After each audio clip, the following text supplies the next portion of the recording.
ನಮ್ ಬೆಂಗಳೂರಲ್ಲಿ ನಮ್ ಕರ್ನಾಟಕದಲ್ಲಿ ಗಾಡಿ ಓಡಿಸ್ಬೇಕಂದ್ರೆ ರಿಸ್ಕ್ ಜಾಸ್ತಿ ಇದೆ. ಹೌದು. ಯಾಕಂದ್ರೆ ಮದರ್ ಸ್ಟೇಟ್ ಹೋಗಿ ಬರ್ಲೇಬೇಕು ಗಾಡಿ, ಹಾಗಾಗಿ ಇದು ರಿಸ್ಕ್ ಜಾಸ್ತಿ. ಎಲ್ಲಿ ಹಿಡಿತಾರೆ ಅಂತ ಗೊತ್ತಾಗಲ್ಲ. ನಮ್ಗೆ RTO ಜೀಪ್ ಕಾಣಿದ್ರೆ ನಮ್ಗೆ ಭಯ ಬೀಳುತ್ತದೆ. ನಮ್ ಕರ್ನಾಟಕ ಗಾಡಿ ಅಂದ್ರೆ ಯಾವ್ದು ಭಯ ಇಲ್ಲ. ಅಣ್ಣ ಆತರ ಇದ್ದಾಗ ನಾವು ಅಣ್ಣ ಆಚಾರ ಸುತ್ತಾ ಇದ್ದಾನೆ ಆತರ ಓಡಾಡ್ತಾ ನಮ್ಗೆ ಕ್ರೇಜ್ ಅದು. ಯೋಚನೆ ಮಾಡ್ಲಿಕ್ಕೆ ಆಗ್ತಿರ್ಲಿಲ್ಲ. ಯೋಚನೆ ಮಾಡಕ ನಮ್ಗೆ ಅಷ್ಟೊಂದು ಟೈಮ್ ಇರಲಿಲ್ಲ. ನಾವು ಸುತ್ತಾಡ್ಬೋದಲ್ಲ ಹೋದ್ರೆ ಗಾಡಿ ಎತ್ಕೊಂಡು ಅನ್ನೋದು ಒಂದು ಕ್ರೇಜ್ ನಮ್ಗೆ. ಊರ್ ಸುತ್ತಾಡ್ಬೋದು. ಈಗ ಮಾರ್ಕೆಟ್ ಚೆನ್ನಾಗಿರೋದು ಬಂದು ಈಗ ಪ್ರೆಸೆಂಟ್ ಅಲ್ಲಿ ಬಸ್ಗಿಂತ ಅರ್ಬನ್ ಏನೇ ಸೂಪರ್ ಆಗಿದೆ. ಅರ್ಬನ್ ಏನೇ ಸೂಪರ್ ಆಗಿದೆ. ಓಕೆ, ಅದು ಲೇಟೆಸ್ಟ್ ಆಗಿ ಬಂದ್ರು ಮಾರ್ಕೆಟ್ ಅಟ್ಯಾಚ್ ಚೆನ್ನಾಗಿದೆ, ಕಸ್ಟಮರ್ ಚೆನ್ನಾಗಿದ್ದಾರೆ ಅದಕ್ಕೆ. ಓಕೆ, ಒಳ್ಳೆ ಡಿಮಾಂಡ್ ಇದೆ ಅಲ್ವಾ? ಡಿಮ್ಯಾಂಡ್ ಇದೆ. ಅದ್ರಲ್ಲಿ ಒಂದ್ ಸ್ವಲ್ಪ ದುಡ್ಡು ಬೇಕು. ಅರ್ಬನ್ ಇದೆ ಜಾಸ್ತಿ DD ಅಲ್ಲಿ. ಅರ್ಬನ್ ಆಗಿಂದ ನೈಟ್ ಸರ್ವಿಸ್ ಇದೆ ಗಾಡಿ, ಇಲ್ಲ ಅಂತಲ್ಲ. ಫಸ್ಟ್ ಮಾಡಿರೋದು ನೈಟ್ ಸರ್ವಿಸ್. ಖಂಡಿತ. ಹೀಗಾಗಿ ಬಂದು ನಮ್ದು ಇವಾಗ ಟೂರಿಸ್ಟ್ ಗಳೇ DD ಬಂದ್ಬಿಟ್ಟಿದೆ. ಯಾಕಂದ್ರೆ ಟ್ಯಾಕ್ಸ್ ಪ್ರಪೋಸ್ ಬಂದು ಅಲ್ಲಿ ಫಸ್ಟ್ ಕಡಿಮೆ ಇದೆ. ಈಗ ನಮ್ ಬೆಂಗಳೂರಲ್ಲಿ ಕಡಿಮೆ ಆಗಿದೆ ಟ್ಯಾಕ್ಸ್. ಹೌದು. ಅರ್ಬನ್ ಬಂದು ಲಕ್ಸುರಿ ಟ್ಯಾಕ್ಸ್ ಈಗ ಕಡಿಮೆ ಮಾಡಿದ್ದಾರೆ. ಎಷ್ಟು ಮಾಡಿದ್ದಾರೆ ಸರ್ ಇವಾಗ? ಬಂದು ಸರ್ ಈಗ ಸೀಟ್ ಕೆಪಾಸಿಟಿ ಈ ಟ್ಯಾಕ್ಸ್ ನಮ್ಗೆ ಮೊದಲೇ ಇದ್ದಿದ್ರೆ ನಾವು ಫಸ್ಟ್ DD ಮಾಡ್ತಾ ಇರಲಿಲ್ಲ, ಕರ್ನಾಟಕ ರಿಜಿಸ್ಟ್ರೇಷನ್ ಮಾಡ್ಕೊಂತ ಇದ್ರಿ. DD ನಮ್ಗೆ ಯಾವ ಟ್ಯಾಕ್ಸ್ ಜಾಸ್ತಿ ಇದಕ್ಕೋಸ್ಕರ ಎಲ್ಲ DD ಮಾಡ್ಕೊಂಡಿರೋದು ಹೊರತು ಟ್ಯಾಕ್ಸ್ ಇದರಿಂದ ನಾವು DD ಹೋಗಿಲ್ಲ. ನಾವು ಅವ್ರಿಗೆ ಬರ್ಬೇಡ ಅಂತ ನಾವ್ ಹೇಳಕ್ಕಾಗಲ್ಲ, ಬರ್ನಿ ಅಂತಾನು ಕರೆಯಲ್ಲ ನಾವು. ಅದ್ರಲ್ಲಿ ನಾವು ಕಷ್ಟನೂ ಬಿಡ್ಬೋದು, ಸುಖನೂ ಬಿಡ್ಬೋದು. ಅದ್ರಲ್ಲಿ ಅವ್ರ ಕೈ ಹಿಡಿಯೋದು ಅವ್ರದ್ದು ಭಗವಂತನ ಇಚ್ಛೆ ಅದು.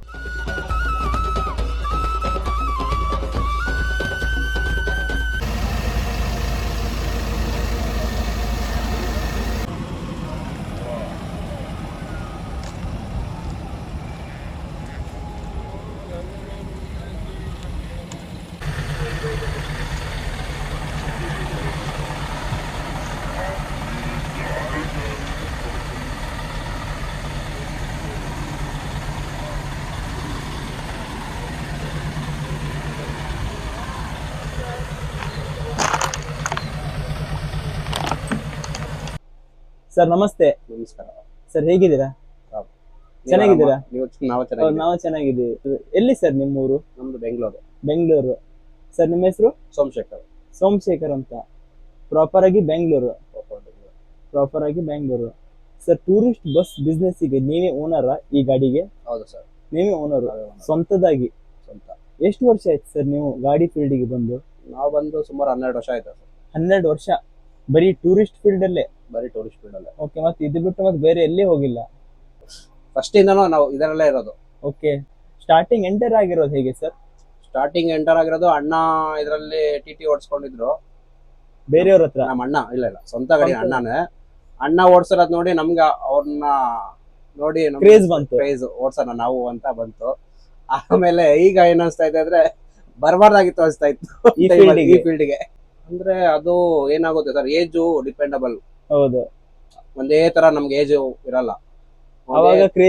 ಆಗ ಕ್ರೇಜ್ ಅಂದ್ರೆ ಚಿಕ್ಕ ಹುಡುಗರಲ್ಲಿ ನಮ್ಗೆ ಏನಾಗುತ್ತೆ, ಇವಾಗ ಅಣ್ಣ ಆತರ ಇದ್ದಾಗ ನಾವು ಅಣ್ಣ ಆಚಾರ ಸುತ್ತಾ ಇದ್ದಾನೆ ಆತರ ಓಡಾಡ್ತಾ ನಮ್ಗೆ ಕ್ರೇಜ್ ಅದು. ಯೋಚನೆ ಮಾಡ್ಲಿಕ್ಕೆ ಆಗ್ತಿರ್ಲಿಲ್ಲ. ಯೋಚನೆ ಮಾಡಕ ನಮ್ಗೆ ಅಷ್ಟೊಂದು ಟೈಮ್ ಇರಲಿಲ್ಲ. ನಾವು ಸುತ್ತಾಡ್ಬೋದಲ್ಲ ಹೋದ್ರೆ ಗಾಡಿ ಎತ್ಕೊಂಡು ಅನ್ನೋದು ಒಂದು ಕ್ರೇಜ್ ನಮ್ಗೆ. ಊರ್ ಸುತ್ತಾಡ್ಬೋದು. ಈಗ ಆತರ ಕ್ರೇಜ್ ಇಲ್ಲ. ಈಗೆಲ್ಲ ಕ್ರೇಜ್ ಎಲ್ಲ ಮುಗ್ದಾಗಿದೆಯಲ್ಲ. ಇವಾಗ ಅದ್ರ ಕಷ್ಟ ಸುಖ ಎಲ್ಲ ಗೊತ್ತಿದೆ, ಅಲ್ಲೇನಿದೆ ಅದ್ರಲ್ಲಿ ಏನು ನಮ್ಗೆ ಏನ್ ಸಿಗುತ್ತೆ ಅನ್ನೋದು ಸುಖ ಗೊತ್ತಿದೆ, ಕಷ್ಟ ಗೊತ್ತಿದೆ, ಎಲ್ಲ ಅರ್ಥ ಇದೆ. ಆತರ ಹಾಗೆ. ಸರ್, ನೀವು ಬಸ್ ಬಿಸ್ನೆಸ್ ಗೆ ಎಂಟರ್ ಆಗಿ ಎಷ್ಟು ವರ್ಷ ಆಯ್ತು ಸರ್ ಸಾಧಾರಣ? ಸರ್ ನಾವು 13 ಅಲ್ಲಿ ಬಸ್ ಫಸ್ಟ್ 2013 ಅಂದ್ರೆ ಇವಾಗ ಎಷ್ಟು ವರ್ಷ ಆಯ್ತು ಸರ್? ಈಗ ಆಗಿದೆ ಆಲ್ಮೋಸ್ಟ್ 13 ವರ್ಷ ಆಗಿದೆ. 13 ವರ್ಷ ಆಗಿದೆ. ಸರ್, 13 ವರ್ಷದಲ್ಲಿ ಎಷ್ಟು ಗಾಡಿ ಮಾಡಿದೀರಾ ಸರ್ ನಿಮ್ಮ ಎಕ್ಸ್ಪೀರಿಯನ್ಸ್ ಅಲ್ಲಿ? ಸರ್, ನಮ್ಮ ಎಕ್ಸ್ಪೀರಿಯನ್ಸ್ ಅಲ್ಲಿ ನಾವು 4 ರಿಂದ 5 ಬಸ್ ವಿನಾಯಕ ಬಾಡಿ ಬಿಲ್ಡ್ ಅಲ್ಲೇ ಕಟ್ಟಿದೀವಿ. ಓಕೆ, ಚೆಸ್ಸಿ ತಗೊಂಡೆ ಅವ್ರ ಹತ್ರನೇ ಕಟ್ಸಿರೋದು. 4 ರಿಂದ 5 ಗಾಡಿ ಅವ್ರ ಹತ್ರನೇ ಮಾಡಿದೀವಿ. ಬರೀ ಬಸ್. ಓಕೆ, ಮತ್ತೆ TT ಇತ್ತು ನಮ್ಮ ಹತ್ರ. TT ಫಸ್ಟ್ ಇಂದ ನಾವು TT ಇದ್ದಿದ್ದು. TT ಇಂದ ನಾವು ಬಸ್ ಜಂಪ್ ಆಗಿರೋದು. ಓಕೆ, ಬಸ್ ಓಕೆ ನಮ್ಗೇನ್ ಕೈ ಕೊಟ್ಟಿಲ್ಲ. ಬಸ್ ಅಲ್ಲಿ ನಾವು ಅದ್ರಲ್ಲಿ ಚೆನ್ನಾಗಿ ದುಡ್ದು ಅದ್ರಲ್ಲೇ ಜೀವನ ಮಾಡಿದೀರಿ, ಅದ್ರಲ್ಲೇ ನೆಮ್ಮದಿ ಕಂಡಿದ್ದೀರಿ. ಓಕೆ, ಒಂದ್ ಟೈಮ್ ಈಗ ನೆಮ್ಮದಿನೇ ಇಲ್ಲ ಅಂತ ಹೇಳ್ತಲ್ಲ.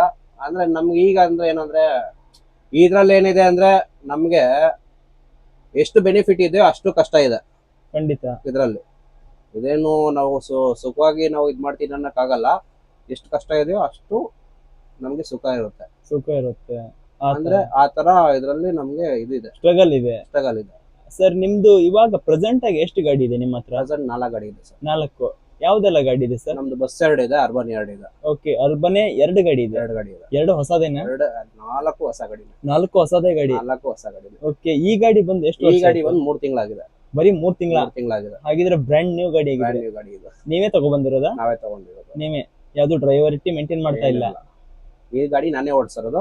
ಓಕೆ, ಡ್ರೈವರ್ಗಳು 3 ಗಾಡಿ ಡ್ರೈವರ್ ಇದ್ದಾರೆ. 3 ಗಾಡಿಗೆ. 3 ಗಾಡಿ. ಸರ್, ಈ 4 ಗಾಡಿಯಲ್ಲಿ ಸರ್ ಯಾವ್ದು ಹೊಸದಾಗಿ ಇವಾಗ ನ್ಯೂ ಆಗಿ ಲಾಂಚ್ ಆಗಿರೋದು ಗಾಡಿ? ಈ ಗಾಡಿನ ಇದೇ ಗಾಡಿನ. ಇದಕ್ಕಿಂತ ಮೊದಲು ಅರ್ಬನಿಯಾ, ಅದಕ್ಕಿಂತ ಮುಂಚೆ ಅರ್ಬನಿಯಾ, ಆಮೇಲೆ 25 ಅಲ್ಲಿ ಮಿನಿ ಬಸ್. 25 ಹಾಗೆ. ಹಾಗೆ. ಏನಕ್ಕೆ ಸರ್ ಬಸ್ ಇಂದ ಒಂದು ಅರ್ಬನಿಯಾ ಮಾಡುವಂತ ಒಂದು ಪ್ಲಾನ್ ಬಂದಿರೋದು?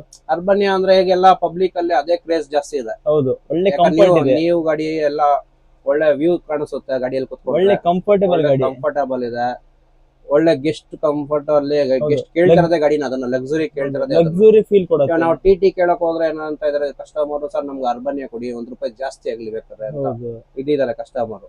ಆಗಿದ್ದಾಗ ನಾವೇನ್ ಮಾಡ್ಬೇಕು, ಯಾವ್ದು ನಮ್ಗೆ ಮೂವಿಂಗ್ ಇದೆಯೋ ಆ ಗಾಡಿ ನಾವು ಕೊಡ್ಬೇಕೇ ಹೊರತು ಡಿಮಾಂಡ್ ಯಾವ್ದಿದೆ ಅದಕ್ಕೆ ಅದ್ರಲ್ಲಿ ನಾವ್ ಇದ್ ಮಾಡ್ಬೇಕು. ನಾವು ಇವಾಗ ಟಿ ಓಡ್ತಾ ಇದ್ದೇವೆ, ನಾವು ಟಿ ತಗೊಂಡು ಕೊಡಕ್ಕಾಗಲ್ಲ. ಇವಾಗ ನಾವು ಸರ್ ಕಸ್ಟಮರ್ ಅರ್ಬನಿಯಾದಲ್ಲಿ ಹೋಗೋ ಕಸ್ಟಮರ್ಗೆ ಟಿಟಿಯಲ್ಲಿ ಹೋಗಿ ಅಂದ್ರೆ ಹೋಗಲ್ಲ, ಅವರು ಹೋಗಲ್ಲ. ಇನ್ನೂ ₹1 ಜಾಸ್ತಿ ಅಲ್ಲಿ ನಮ್ಗೆ ಆ ಗಾಡಿ ಬೇಕಪ್ಪ ಅಂತಾರೆ ಹೊರತು ಖಂಡಿತ. ಟಿ ಬೇಡ ಅಂತಾರೆ. ಆ ತರ ಇದೆ. ಹೌದು, ಒಳ್ಳೆ ಒಂದು ಕಂಫರ್ಟ್ ಸೂಪರ್ ಆಗಿದೆ. ಲಕ್ಸುರಿ ಗಾಡಿ. ಹೌದು, ಒಳ್ಳೆ ಇದು Space ಸಸ್ಪೆನ್ಷನ್ ಚೆನ್ನಾಗಿದೆ. ಇದೆ. ಅದು ಚೆನ್ನಾಗಿದೆ. ಹೌದು, ಒಳಗಡೆ ಒಳ್ಳೆ ಕಂಫರ್ಟ್ ಇದೆ ಒಳ್ಳೆ ಗಾಡಿ. ಕಂಫರ್ಟ್ ಇದೆ. ಆದ್ರೆ ಸರ್ ಸ್ವಲ್ಪ ಸೀಟಿಂಗ್ ಕೆಪಾಸಿಟಿ ಕಮ್ಮಿ ಅಲ್ವಾ? ಇಲ್ಲ ಸರ್, 16 ಬರುತ್ತೆ. 16 ವರೆಗೂ ಇದೆ. 16 ಇದೆ. ಅದ್ರಲ್ಲಿ 16 ಇದೆ, 13 ಇದೆ, ಓಕೆ 12 ಸೀಟ್ ಇದೆ. ಓಕೆ, ಅದ್ರಲ್ಲಿ 3 ತರ ವೇರಿಯಂಟ್ ಇದೆ. ಮಾರ್ಕೆಟ್ ಚೆನ್ನಾಗಿರೋದು ಬಂದು ಈಗ ಪ್ರೆಸೆಂಟ್ ಅಲ್ಲಿ ಬಸ್ ಗಿಂತ ಅರ್ಬನಿಯಾನೇ ಸೂಪರ್ ಆಗಿದೆ. ಅರ್ಬನಿಯಾನೇ ಸೂಪರ್ ಆಗಿದೆ. ಓಕೆ, ಅದು ಲೇಟೆಸ್ಟ್ ಆಗಿ ಬಂದ್ರು ಮಾರ್ಕೆಟ್ ಅಟ್ಯಾಚ್ ಚೆನ್ನಾಗಿದೆ. ಕಸ್ಟಮರ್ ಚೆನ್ನಾಗಿದ್ದಾರೆ ಅದಕ್ಕೆ. ಓಕೆ, ಒಳ್ಳೆ ಡಿಮಾಂಡ್ ಇದೆ ಅಲ್ವಾ? ಡಿಮ್ಯಾಂಡ್ ಇದೆ. ಅದ್ರಲ್ಲಿ ಒಂದ್ ಸ್ವಲ್ಪ ದುಡ್ಡು ಮಿಕ್ಕುತ್ತೆ. ಹೌದು, ಬಸ್ ಅಲ್ಲಿ ಮಿಕ್ಕುತ್ತೆ, ಇಲ್ಲ ಅಂತ ಹೇಳ್ತಿಲ್ಲ. ಮಾರ್ಕೆಟಿಂಗ್ ಚೆನ್ನಾಗಿದೆ ಓಕೆ ಅರ್ಬನಿಯಾದಲ್ಲಿ. ಅದ್ರ ಬಗ್ಗೆ ಎರಡೊಂದು ಮಾತಿಲ್ಲ. ಓಕೆ, ಏನಕ್ಕೆ ಸರ್ ಹಾಗೆ? ಬಸ್ಸಿಗಿನ್ನ ಅದು ಚೆನ್ನಾಗಿದೆ ಸರ್, ಬಸ್ಗೆ ಯಾಕೆ ಚೆನ್ನಾಗಿದೆ ಅಂದ್ರೆ ಅದು ಅರ್ಬನಿಯಾ ಬಂದು ಕಸ್ಟಮರ್ ಅಟ್ಯಾಚ್ಮೆಂಟ್ ಜಾಸ್ತಿ ಇದೆ. ಓಕೆ, ಬಸ್ ಅಲ್ಲಿ ಕಂಫರ್ಟಬಲ್ ಕೇಳ್ತಲ್ಲ ಅವ್ರು. ಓಕೆ, ಅರ್ಬನಿಯಾ ಬಂದು ಟಿಂಟೆಡ್ ಗ್ಲಾಸ್ ಇದೆ, ಅದ್ರಲ್ಲಿ ವ್ಯೂ ಚೆನ್ನಾಗಿ ಕಾಣಿಸುತ್ತೆ. ಹೌದು, ಕಂಫರ್ಟ್ ಚೆನ್ನಾಗಿದೆ, ಎಲ್ಲ ಲಕ್ಸುರಿ ಕಾಣಿಸುತ್ತೆ ಗಾಡಿ. ಅಂದ್ರೆ ಒಂಥರ ಕ್ಯಾರಿ ಒಂಥರ ಇದೆ, ಹೌದು, ಒಂಥರ ಹೈಫೈ ಲುಕ್ ಲುಕ್ ಕೊಡುತ್ತೆ ಗಾಡಿ. ಖಂಡಿತ. ಹಾಗಾಗಿ ಎಲ್ಲ ಅರ್ಬನಿಯಾಗೆ ಅಟ್ಯಾಚ್ ಜಾಸ್ತಿ ಇದೆ. ಅದಕ್ಕೆ ಅಂದ್ರೆ ಏನು ರಾಯಲ್ ಲುಕ್ ಕೊಡ್ತೈತೆ. ಅದ್ರಲ್ಲಿ ಬಡವರು ಕೂಡ ಬಂದು ರಾಯಲ್ ಆಗಿ ಬಂದಿದ್ದಾರೆ ಅನ್ನೋದು ಫೀಲ್ ಬರುತ್ತೆ ಅವ್ರಿಗೆ. ಹೌದು, ಹಾಗಾಗಿ ಸ್ಟ್ಯಾಂಡರ್ಡ್ ಇರುತ್ತೆ, ಸ್ಟ್ಯಾಂಡರ್ಡ್ ಮೇಂಟೈನ್ ಮಾಡ್ತಾ ಇದಾರೆ. ಹೌದು ಜನ. ಹಾಗಾಗಿ ಅರ್ಬನಿಯಾಗೆ ಡಿಮ್ಯಾಂಡ್ ಜಾಸ್ತಿ ಇದೆ. ಸರ್, ಅರ್ಬನಿಯಾ ಯಾವ ರೇಟಿಗೆ ಸರ್ ಮಾರ್ಕೆಟ್ ಅಲ್ಲಿ ನಡೀತಾ ಇದೆ ಇವಾಗ? ಸರ್, ಅರ್ಬನಿಯಾ ನಾವ್ ನೋಡ್ದಂಗೆ ಒಂದೊಂದು ಸೀಟಸ್ಗೆ ಒಂದೊಂದು ರೇಟ್ ಇದೆ. ಇವಾಗ ನಾವು 13 ಸೀಟ್ಗೆ ಮಾರೋ ಲಕ್ಸುರಿ ಸೀಟ್ ಬರುತ್ತೆ, ಅದು ₹45 ಕಿಲೋಮೀಟರ್ ಹಿಡಿತದೆ. ಓಕೆ, 16 ಬಂದು ₹40 ಇದೆ ಕಿಲೋಮೀಟರ್. ಓಕೆ, 13 ಸೀಟ್ ಅಲ್ಲಿ ಅದೇ ಚಿಕ್ಕ ಗಾಡಿ ಬಂದು ₹38-35 ರೇಂಜ್ ಅಲ್ಲಿ ಗಾಡಿ ಓಡ್ತಾ ಇದೆ. ಓಕೆ, ನಿಮ್ಮ ಹತ್ರ ಎರಡು ಇರೋದು ಸೇಮ್ ಸೀಟಿಂಗ್ ಕೆಪಾಸಿಟಿ 16 ಸೀಟ್ ಇದೆ. 16 ಸೀಟ್. ನಮ್ ಫ್ರೆಂಡ್ ಹತ್ರ ಬಂದು 12 ಸೀಟ್ ಮಾರಾದ ಇದೆ. ಓಕೆ, ಅದು ಲಕ್ಸುರಿ ಗಾಡಿ, ಅದು ಬಂದು 45 ಗೆ. ಹಾಗೆ ಸರ್, ಅರ್ಬನಿಯಲ್ಲಿ ಇಷ್ಟೆಲ್ಲ ಗಾಡಿ ಇದೆ ಅಲ್ವಾ? ಎಲ್ಲಾ ಸಹ ಮಾರ್ಕೆಟಿಗೆ ಹೊಂದ್ಕೊಬಿಟ್ಟಿದೆಯಾ? ಎಲ್ಲ ಹೊಂದ್ಕೊಂಡಿದೆ ಸರ್. ಅದ್ರ ಬಗ್ಗೆ ನಾವು ಮಾತಾಡೋ ಇದೇ ಇಲ್ಲ. ಯಾಕಂದ್ರೆ ನಾವು ಕೇಳೋದಕ್ಕಿಂತ ಕಸ್ಟಮರ್ ಅದನ್ನ ರೆಫರ್ ಮಾಡೋರು ಜಾಸ್ತಿ ಇದಾರೆ. ಆ ತರ ಡಿಮ್ಯಾಂಡ್ ಇದೆ ಅದು. ಟಿಟಿ ಕ್ರೇಜ್ ಹೋಗ್ತಾ ಇದೆ. ಕ್ರೇಜ್ ಕಡಿಮೆ ಆಗ್ಬಿಟ್ಟಿದೆ, ಫುಲ್ ಹೋಗ್ತಾ ಇರೋದಲ್ಲ, ಕಡಿಮೆನೆ ಆಗ್ಬಿಟ್ಟಿದೆ ಅದ್ರಲ್ಲಿ. ಮೊದ್ಲಿನ ತರ ಇಲ್ಲ. ಈಗ ಬಸ್ ಅಲ್ಲೂ ಅಷ್ಟೇ. ಇವಾಗ ಬಸ್ ಅಲ್ಲಿ ಏನ್ ಮಾಡ್ತಾ ಇದಾರೆ, ಡಿಸೈನ್ಸ್ ಜಾಸ್ತಿ ಇದೆ. ನಮ್ದು ಬೆಂಗಳೂರು ಲುಕ್ ಅಲ್ಲಿ ನಾವು ಲೈಟಿಂಗ್ಸ್ ಎಲ್ಲ ಕೊಡಲ್ಲ ಜಾಸ್ತಿ, ನಾವು ಮೀಡಿಯಂ ಲೈಟಿಂಗ್ಸ್ ಕೊಡೋದು. ಇವಾಗ ನಾವು ಕೇರಳ ಹೋದ್ರೆ ಏನಾಗುತ್ತೆ, ಫುಲ್ ಲೈಟಿಂಗ್ ಬರುತ್ತೆ. ಹೌದು, ನಮ್ ಬೆಂಗಳೂರಲ್ಲಿ ಆತರ ನಮ್ಗೆ ಫೀಲ್ ಇಲ್ಲ. ಯಾಕಂದ್ರೆ ಜಾಸ್ತಿ ಆಫೀಸ್ ಡ್ಯೂಟಿ ಮಾಡ್ತಾರಲ್ಲ. ನಮ್ದೆಲ್ಲ ಕಂಪ್ನಿ ಪ್ರೈಸ್ ಜಾಸ್ತಿ. ನಮ್ ಬೆಂಗಳೂರು ಬಂದು ಕಂಪ್ನಿಗೆ ನಾವು ಗಾಡಿ ಕೊಡಕ್ ಹೋಗ್ತೀವಿ. ಕಂಪ್ನಿ ಎಂಪ್ಲಾಯೀಸ್ ಏನ್ ಮಾಡ್ತಾರೆ, ವೀಕ್ ಡೇಸ್ ಅಲ್ಲಿ ಸುಮ್ನೆ ಅವ್ರಿಗೆ ಅಫಿಷಿಯಲ್ ಆಗಿರ್ಬೇಕು ಗಾಡಿ. ಕೇರಳದಲ್ಲಿ ಎಲ್ಲ ಸ್ಟೂಡೆಂಟ್ಸ್ ಇರೋದಕ್ಕೋಸ್ಕರ ಅವ್ರಿಗೆಲ್ಲ ರಾಯಲ್ ಲುಕ್ ಇರ್ಬೇಕು ಗಾಡಿ. ಹೌದು, ಪೂರ್ತಿ ಲೈಟಿಂಗ್ಸ್ ಇರ್ಬೇಕು. ನಮ್ಮಲ್ಲಿ ಆತರ ಲೈಟಿಂಗ್ಸ್ ಕೊಡಕ್ ಹೋದ್ರೆ ನಮ್ಮಲ್ಲಿ ಗಾಡಿ ಸೈಡ್ ಡಿಸೈನ್ ಇದ್ರು ಕೂಡ ಒಪ್ಪಲ್ಲ. ವೈಟ್ ಅಂಡ್ ವೈಟೇ ಕೇಳ್ತಾರೆ, ಫುಲ್ ಕ್ಲೀನ್ ವೈಟ್ ಬೇಕು ಅಂತ ಕೇಳ್ತಾರೆ. ಹೌದು, ಹಂಗಾಗಿ ನಮ್ ಬೆಂಗಳೂರಲ್ಲಿ ಅಫಿಷಿಯಲ್ ಮೇಂಟೆನೆನ್ಸ್ ಜಾಸ್ತಿ ಇದೆ. ಜಾಸ್ತಿ ಸ್ಟಿಕ್ಕರ್ ಎಲ್ಲ ಹಚ್ಲಿಕ್ಕೆ ಹೋಗೋದಿಲ್ಲ. ನಾ ಹೇಳ್ತಲ್ವಾ, ಫುಲ್ ವೈಟ್ ಅಂಡ್ ವೈಟೇ ಕೇಳ್ತಾರೆ. ವೈಟ್ ಟೋಪಿ ಕವರ್ ಇರ್ಬೇಕು, ವೈಟ್ ಸೀಟ್ ಇರ್ಬೇಕು, ವೈಟ್ ಅಂಡ್ ವೈಟ್ ಡ್ರೈವರ್ ಇರ್ಬೇಕು. ಈ ತರ ಫುಲ್ ರೂಲ್ಸ್ ಸ್ಟಿಕ್ ಜಾಸ್ತಿ ನಮ್ ಬೆಂಗಳೂರು ಜಾಸ್ತಿ ಐತೆ. ಅದ್ರಲ್ಲಿ ನಂಬರ್ 1 ಅದು ನಮ್ ಬೆಂಗಳೂರಲ್ಲಿ. ಹಾಗೆ ಸರ್, ಇವಾಗ ಬಿಸ್ನೆಸ್ ಬರೋರಿಗೆ ಏನಂತ ಹೇಳ್ತಾರೆ ಸರ್? ಟೂರಿಸ್ಟ್ ಬಸ್ ಮಾಡೋರಿಗೆ ಅವ್ರದ್ದು ಧೈರ್ಯ, ಅವ್ರದ್ದು ಕೆಪಾಸಿಟಿ. ಯಾಕಂದ್ರೆ ನಾವು ಅವ್ರಿಗೆ ಬರ್ಬೇಡ ಅಂತ ನಾವ್ ಹೇಳಕ್ಕಾಗಲ್ಲ. ಬರ್ನಿ ಅಂತಾನೂ ಕರೆಯಲ್ಲ ನಾವು. ಹೌದು ಯಾಕಂದ್ರೆ ಅಲ್ಲಿ ನಾವು ಕಷ್ಟನೂ ಬಿಡ್ಬೋದು, ಸುಖನೂ ಬಿಡ್ಬೋದು. ಹೌದು ಅದ್ರಲ್ಲಿ ಅವ್ರ ಕೈ ಹಿಡಿಯೋದು ಅವ್ರದ್ದು ಭಗವಂತನ ಇಚ್ಛೆ ಅದು. ಖಂಡಿತ. ಅದ್ರ ಬಗ್ಗೆ ನಮ್ದು ಎರಡೊಂದು ಮಾತಿಲ್ಲ. ಯಾಕಂದ್ರೆ ನಾವು ಇವತ್ತು ಬಾ ಅಂತ ಕರೆದು ನಾಳೆ ಅವ್ರಿಗೆ ಏನೋ ಅದು ಇದಾದಾಗ ಅವ್ರು ನಮ್ಮನ್ನ ಬೈಕೊಂಬಾರ್ದು. ಇವತ್ತು ನೋಡಪ್ಪ ನಮ್ಮನ್ನ ಬರೋರ್ನ ಅವ್ರನ್ನ ಅಡ್ಡ ಹಾಕ್ತಾರೆ ಅಂತ ನಾಳೆ ನಮ್ಮನ್ನು ಬೈಕೊಂಬಾರ್ದು. ಖಂಡಿತ. ಅದು ಅವ್ರವ್ರಿಗೆ ಅವ್ರವ್ರು ದೇವ್ರ ಇಚ್ಛೆ ಕೊಟ್ರೆ ಮಾಡೋ ಕೆಪಾಸಿಟಿ ಇದ್ರೆ ಮಾಡ್ಬೋದು ಅಷ್ಟೇ. ಮಾಡ್ಬೋದು, ಅವ್ರ ಮೇಲೆ ಡಿಪೆಂಡ್. ಅವ್ರ ಮೇಲೆ ಡಿಪೆಂಡ್ ಇದೆ. ಹಾಗೆ ನಾವು ಅದನ್ನ ಬಯಸಿ ನಾವು ಬನ್ನಿ ಅಂತ ನಾವು ಕರೆಯಲ್ಲ. ಯಾಕಂದ್ರೆ ಇದು ಕಷ್ಟ ಇದೆ, ನೋಡಿ ಅಳದು ತೂಗಿ ಮಾಡಿದ್ರೆ ಒಳ್ಳೇದು. ಒಳ್ಳೇದು. ಸರ್ ತುಂಬಾ ಜನಕ್ಕೆ ಒಂದು ಡೌಟ್ ಇರುತ್ತೆ, ಇವಾಗ ರೀಸೆಂಟ್ ಆಗಿ ಅರ್ಬನಿಯಾ ಎಲ್ಲ ತುಂಬಾ ಡಿಡಿ ರಿಜಿಸ್ಟ್ರೇಷನ್ ಅಲ್ಲಿ ಗಾಡಿ ಮಾರ್ಕೆಟಿಗೆ ಬರ್ತಾ ಇದೆ, ಏನಕ್ಕೆ ಸರ್? ಅದ್ರ ಬಗ್ಗೆ ಸ್ವಲ್ಪ ಮಾಹಿತಿ ಕೊಡಿ. ಡಿಡಿ ಬರ್ತಾ ಇದೆ ಇಲ್ಲ ಅಂತ ಹೇಳ್ತಲ್ಲ, ಡಿಡಿ ಜಾಸ್ತಿ ಅರ್ಬನಿಯಾನೇ ಅಲ್ವಾ? ಅರ್ಬನಿಯಾ ಇದೆ ಜಾಸ್ತಿ ಡಿಡಿಯಲ್ಲಿ. ಅರ್ಬನಿಯಾಗಿಂದ ನೈಟ್ ಸರ್ವಿಸ್ ಇದೆ ಗಾಡಿ, ಇಲ್ಲ ಅಂತಲ್ಲ. ಫಸ್ಟ್ ಮಾಡಿರೋದು ನೈಟ್ ಸರ್ವಿಸ್. ಖಂಡಿತ. ಹೀಗಾಗಿ ಬಂದು ನಮ್ದು ಇವಾಗ ಟೂರಿಸ್ಟ್ ಗಳೇ ಡಿಡಿ ಬಂದ್ಬಿಟ್ಟಿದೆ. ಯಾಕಂದ್ರೆ ಟ್ಯಾಕ್ಸ್ ಪ್ರಪೋಸ್ ಬಂದು ಅಲ್ಲಿ ಫಸ್ಟ್ ಕಡಿಮೆ ಇದೆ. ಈಗ ನಮ್ ಬೆಂಗಳೂರಲ್ಲಿ ಕಡಿಮೆ ಆಗಿದೆ ಟ್ಯಾಕ್ಸ್. ಹೌದು. ಅರ್ಬನ್ಯಾಗ ಬಂದು ಲಕ್ಸುರಿ ಟ್ಯಾಕ್ಸ್ ಈಗ ಕಡಿಮೆ ಮಾಡಿದ್ದಾರೆ. ಎಷ್ಟು ಮಾಡಿದ್ದಾರೆ ಸರ್ ಈಗ ಇವಾಗ? ಬಂದು ಸರ್ ಈಗ ಸೀಟ್ ಕೆಪಾಸಿಟಿ 2,000 ರೂಪಾಯಿ ಮಾಡಿದ್ದಾರೆ ಫಸ್ಟ್ ಸೀಟಿಗೆ. ಪರ್ ಸೀಟಿಗೆ? ಪರ್ ಸೀಟಿಗೆ. ಓಕೆ. ಫಸ್ಟ್ ಬಂದು 3,500 ಇತ್ತು ಪರ್ ಸೀಟಿಗೆ. ಓಕೆ. 75,000 ಬರ್ತಾ ಇತ್ತು, ಈಗ 40,000 ಇದೆ. ಅಂದ್ರೆ 30,000 ಕಡಿಮೆ ಆಗಿದೆ. ಈ ಟ್ಯಾಕ್ಸ್ ನಮ್ಗೆ ಮೊದಲೇ ಇದ್ದಿದ್ರೆ ನಾವು ಫಸ್ಟ್ ಡಿಡಿ ಮಾಡ್ತಾ ಇರಲಿಲ್ಲ, ಕರ್ನಾಟಕ ರಿಜಿಸ್ಟ್ರೇಷನ್ ಮಾಡ್ಕೊಂತ ಇದ್ರಿ. ಓಕೆ. ಡಿಡಿ ನಮ್ಗೆ ಯಾವ ಟ್ಯಾಕ್ಸ್ ಜಾಸ್ತಿ ಇದಕ್ಕೋಸ್ಕರ ಎಲ್ಲ ಡಿಡಿ ಮಾಡ್ಕೊಂಡಿರೋದು ಹೊರತು ಟ್ಯಾಕ್ಸ್ ಇದರಿಂದ ನಾವು ಡಿಡಿಗೆ ಹೋಗಿಲ್ಲ. ಡಿಡಿ ಇರೋದು ಟ್ಯಾಕ್ಸ್ ಕಡಿಮೆ ಇರೋದಕ್ಕೋಸ್ಕರ ಅಲ್ಲಿ ಮಾಡಿರೋದು ಅಷ್ಟೇ. ನಮ್ ಕರ್ನಾಟಕದಲ್ಲಿ ಈಗ ಟ್ಯಾಕ್ಸ್ ಕಡಿಮೆ ಆಗಿದೆ, ನಾವು ರಿಟರ್ನ್ ಕರ್ನಾಟಕ ತಗೊಂಡ್ಬರ್ತೀವಿ. ಹಾಗೆ ಸರ್ ಚೇಂಜ್ ಮಾಡ್ಬೋದಾ? ಮಾಡ್ಬೋದು ಸರ್. ಪದೇ ಮಾಡಕ್ಕಾಗಲ್ಲ. ಪದೇ ಒಂದ್ ಟೈಮ್ ಅಷ್ಟೇ. ಒಂದ್ ಟೈಮಲ್ಲಿ ಮಾಡ್ಕೋಬಹುದು. ನಮ್ಮ RTO ದಲ್ಲಿ ರೂಲ್ಸ್ ಎಲ್ಲ ಚೇಂಜ್ ಆಗಿದೆ. ಇವಾಗ ಇಲ್ಲಿಂದ ನಮ್ಗೆ ಲೆಟರ್ ಕೊಡ್ತಾರೆ, ಅದ್ ತಗೊಂಡು ನಾವು ಅಲ್ಲಿ ಎತ್ಕೊಂಡು CC ಎತ್ತಿ ನಮ್ಮ RTOಗೆ ಟ್ರಾನ್ಸ್ಫರ್ ಮಾಡ್ಕೋಬಹುದು. ಸರ್ ಇವಾಗ ಈ ಗಾಡಿಗೆ ಎಷ್ಟು ಟ್ಯಾಕ್ಸ್ ಬರ್ತಾ ಇದೆ? ಡಿಡಿ ರಿಜಿಸ್ಟ್ರೇಷನ್ ಅಲ್ಲಿ ಇದೆ ಅಲ್ವಾ ಸರ್? ನಮ್ಗೆ 1 ಇಯರ್ಗೆ ಏನಿಲ್ಲ 1 ಲಕ್ಷ ಚಿಲ್ಲರೆ ಬರ್ತೈತೆ ಸರ್. 1 ಲಕ್ಷ ಚಿಲ್ಲರೆ ಇದೆ. All India permit. ಅದೇ ಡಿಡಿ ಆದ್ರೆ ಡಿಡಿಗೆ ನಾವು ಕಟ್ತಾ ಇರೋದು. ಓಕೆ. ನಮ್ಮ ಕರ್ನಾಟಕದಾಗ ಆದ್ರೆ ಈಗ ಜಾಸ್ತಿ ಇದೆ. ಈ ಗಾಡಿಗೆ ಎಷ್ಟು ಬರುತ್ತೆ ಸರ್? ನಮ್ಮ ಕರ್ನಾಟಕಕ್ಕೆ ಬರ್ತೈತೆ 57,000 ಬರ್ತೈತೆ 3 ತಿಂಗಳಿಗೆ. 3 ತಿಂಗಳಿಗೆ. ಇದು ವರ್ಷಕ್ಕೆ ಇದು 1.5 ಲಕ್ಷ ಬರ್ತದೆ. ಇದೇ ಚೆನ್ನಾಗಿದೆ. ಅಂದ್ರೆ ನಮ್ಗೆ ನಮ್ ಬೆಂಗಳೂರಲ್ಲಿ ನಮ್ಮ ಕರ್ನಾಟಕದಲ್ಲಿ ಗಾಡಿ ಓಡಿಸ್ಬೇಕಂದ್ರೆ ರಿಸ್ಕ್ ಜಾಸ್ತಿ ಇದೆ. ಹೌದು. ಯಾಕಂದ್ರೆ ಮದರ್ ಸ್ಟೇಟ್ ಹೋಗಿ ಬರ್ಲೇಬೇಕು ಗಾಡಿ, ಹಾಗಾಗಿ ಇದು ರಿಸ್ಕ್ ಜಾಸ್ತಿ. ಎಲ್ಲಿ ಹಿಡಿತಾರೆ ಅಂತ ಗೊತ್ತಾಗಲ್ಲ. ನಮ್ಗೆ RTO ಜೀಪ್ ಕಾಣಿದ್ರೆ ನಮ್ಗೆ ಭಯ ಬೀಳುತ್ತದೆ. ನಮ್ ಕರ್ನಾಟಕ ಗಾಡಿ ಅಂದ್ರೆ ಯಾವ್ದು ಭಯ ಇಲ್ಲ. ಆ ತರ ನಮ್ದು. ಹಾಗೆ ಸರ್ ಇವಾಗ ಬಸ್ ಬಿಸ್ನೆಸ್ ಎಲ್ಲ ಯಾವ ತರ ನಡೀತಿದೆ ಸರ್? ಚೆನ್ನಾಗಿದೆಯಾ? ಪರವಾಗಿಲ್ಲ ಸರ್, ಹಂಗೇನು ಇಲ್ಲ ಅನ್ನಂಗೂ ಇಲ್ಲ, ಇಲ್ಲಿ ನಡೀತೈತೆ ಅನ್ನಂಗೂ ಇಲ್ಲ. ಚೆನ್ನಾಗಿದೆ.